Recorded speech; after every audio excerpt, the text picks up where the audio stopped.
त्यानंतर एक आताची सगळ्यात मोठी बातमी येते, ब्रेकिंग न्यूज येते आणि ती म्हणजे मनसेच्या गोटातून। आपल्याला माहिती आहे शिवसेना मनसे ही युती होणार की नाही हा प्रश्न आहे। आज उद्धव ठाकरेंनी युतीचा प्रस्ताव जर आला तर आपण विचार करू। अजूनपर्यंत काय युतीचा प्रस्ताव आला नाही असं म्हटलंय, पण नुकतंच मनसेचे नेते बाळा नांदगावकर हे पत्रकार परिषद घेत आहेत। मी मातोश्रीवर गेलो होतो, उद्धव ठाकरेंना युतीबाबत निरोप दिला, मी मनसेचा युतीचा प्रस्ताव दिला होता, जर ते म्हणतायत कोणताही प्रस्ताव आला नाही तर मग मी खोटं बोलतोय का, असे प्रश्नसुद्धा बाळा नांदगावकर यांनी विचारले। दोन्ही भाऊ एकत्र यावे यासाठी मी मातोश्रीवर गेलो, ते प्रस्ताव आला नाही म्हणत असतील तर मी खोटा, असंही बाळा नांदगावकर यांनी म्हटलेलं आहे। याचबद्दल आपण बोलूया। आपल्याबरोबर आपला रिपोर्टर राहुल जोरी आहे।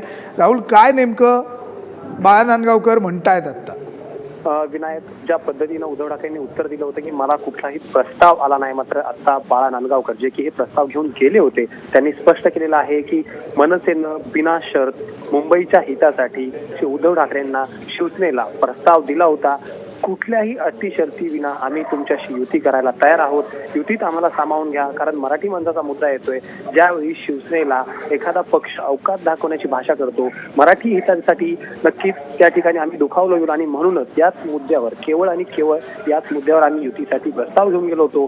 कुठल्या जागा मनसेला सोडायच्या इथपर्यंत देखील व्यवस्थितपणे चर्चा झाली होती। ज्या जागा आमच्या आहेत तेवढ्याच जागा आम्हाला द्याव्यात, इतर सर्व जागा शिवसेनेला लढवाव्यात, इतकं देखील बोलणं झालं होतं। मात्र तरी देखील उद्धव ठाकरे जर म्हणत असतील की मला प्रस्ताव आलाच नाही तर मग मात्र मी खोटा ठरतोय, असं बाळा नांदगावकर यांनी सांगतायत। ज्या पद्धतीनं उद्धव ठाकरेंना अनेकदा याबद्दल सूचना केल्या होत्या, अनेकदा फोन देखील करण्यात आले होते, याबद्दल देखील त्यांनी काही मेसेज देखील करण्यात आले होते, हे देखील त्यांनी स्पष्ट केलेलं आहे। मी तुम्हाला मेसेज दाखवू शकतो, माध्यमांना हे सगळे निरोप देखील मी दाखवू शकतो, असं देखील बाळा नांदगावकर यांनी आत्ता सांगितलेलं आहे। एकंदरीत जर बघितलं तर मनसेकडून युतीसाठी ज्या दिवशी युती चुकली, भाजप आणि शिवसेनेची युती ज्या दिवशी तुटली त्या दिवसापासून सलग मनसे अनिल देसाई असतील, इतर शिवसेनेचे नेते असतील, उद्धव ठाकरे असतील यांच्याशी बोलण्याचा प्रयत्न करत होता। हा देखील खुलासा त्यांनी केलाय। मात्र इतकं सगळं काही करून देखील शिवसेना आता उत्तर देत नाहीये आणि शिवसेना जर म्हणत असेल की प्रस्ताव आलाच नाही तर मात्र यामध्ये गोंधळाचं एक वातावरण निर्माण झालेलं आहे। आता शिवसेना कशा पद्धतीने याला उत्तर देते, ज्या अर्थानं उद्धव ठाकरे यांनी सांगितलं होतं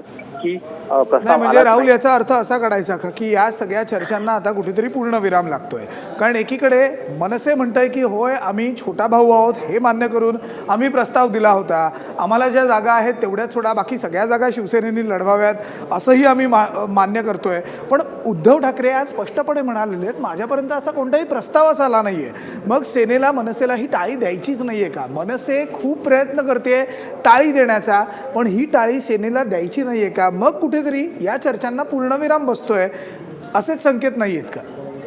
विनायक, खरं तर ही चर्चा आता पुन्हा एकदा रंग चढायला लागलाय। ज्या पद्धतीनं मनसे म्हणते की कुठल्याही शर्तीविना आम्ही युती करायला तयार होतो, याचबरोबर मराठीचा मुद्दा असेल, इतर मुद्दे असतील, जे म्हणतायत की प्रस्ताव दिला नव्हता, ज्या पद्धतीनं बाळा नांदगावकर यांनी माहिती दिली आहे, सुभाष देसाई असतील, अनिल देसाई असतील, यांनी अनेक जागांबाबत स्पष्ट मनसेला देखील विचारलं। जे मनसेचे नगरसेवक, जे अनेक नगरसेवक शिवसेनेत आलेले आहेत त्यांच्याबद्दल काय, याबद्दल देखील मनसेला विचारणा झाली। सगळ्या गोष्टींवर इलाज केला जाऊ शकतो, मनसे कुठल्याही शर्तीशिवाय चर्चेला बसायला तयार आहे, असं देखील बाळा नांदगावकर यांनी सांगितलं होतं। त्यामुळं नक्कीच सध्या ही चर्चा थांबते असं म्हणणं खरं तर चुकीचं ठरेल, कारण आता यामध्ये स्पष्टपणे माध्यमांसमोर चर्चा होते। बाळा नांदगावकर यांनी मनसेची पूर्णपणे बाजू मांडली आहे, कदाचित पक्षप्रमुख राज ठाकरे देखील या संदर्भात बोलतील असं देखील सांगितलंय। त्यामुळे सध्याची परिस्थिती आता बारी आहे ती शिवसेनेची। शिवसेनेने प्रस्ताव आला नाही हे म्हणून हे प्रकरण टाळलं होतं, मात्र जर शिवसेनेला टाळी द्यायचीच नसेल तर शिवसेनेने हे स्पष्ट करावं, अन्यथा ही चर्चा अशी सुरू राहील असं तरी दिसतंय। छुपी युती मात्र मनसे आणि शिवसेनेची होते की काय, अशी काहीशी परिस्थिती सध्या निर्माण झाली आहे।